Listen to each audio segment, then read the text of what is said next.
Deep in the forests of Africa, far beyond the roads and cities, there is a village that most travelers never find. Some say it does not appear on maps. Others say it does, but people who visit it rarely speak about it again. The villagers there live quiet lives. They farm. They fish. They raise children. But once every year, something happens that no outsider is meant to see. One night. One ritual. One gathering.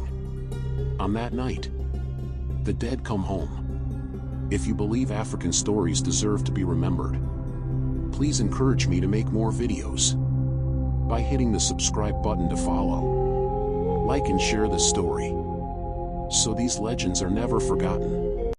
The sun was already low when Tunde arrived.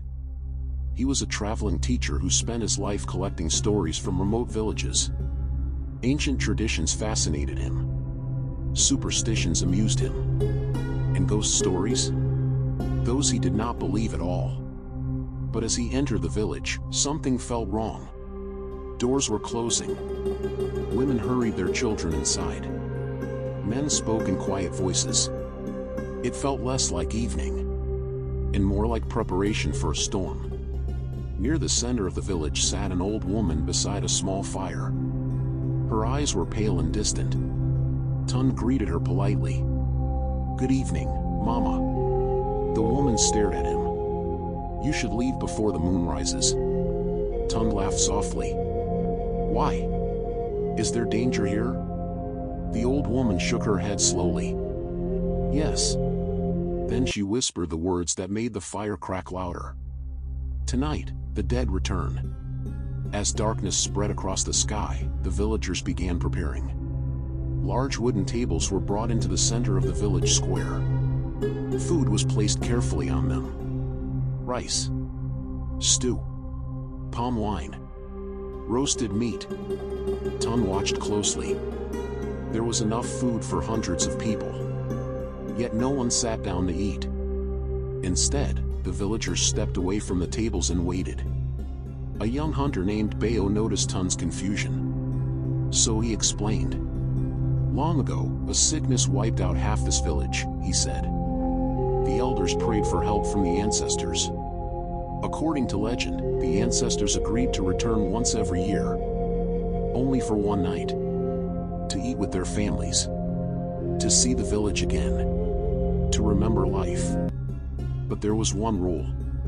The living must not disturb them." As midnight approached, the air began to change. The wind died completely. Crickets stopped chirping. Even the fires burned strangely low. The entire village stood in silence. Then the drums began. Slow, deep, ancient. Boom, boom, boom. At first Tunde thought it was imagination. But then he heard it clearly. Footsteps. Many footsteps. Walking through the village. Yet no one could be seen. The empty chairs around the tables began to move. One chair slid back. Then another. And another. As if invisible guests were taking their seats. The candles flickered violently. Mist rolled across the ground. And slowly, shapes began forming around the tables. At first they were shadows. Then faces appeared. Men who had died decades ago. Women who were buried long ago. Children who never grew up. The ancestors had returned. The old woman grabbed Tunde's arm. "Do not let them see you." Tunde whispered nervously. "Why?" Her voice trembled. "Because if they recognize you, they will believe you belong with them. And they will take you." Curiosity defeated fear. Tunde stepped closer to the gathering. He watched the spirits laugh, eat, talk, just like living people. Then suddenly, one spirit stopped. A tall man slowly turned his head. His empty eyes locked onto Tunde. The spirit whispered a name. "Tunde." The entire gathering fell silent. The next morning the sun rose peacefully. The tables were empty again. The candles had burned away. The spirits were gone. The villagers gathered in the square.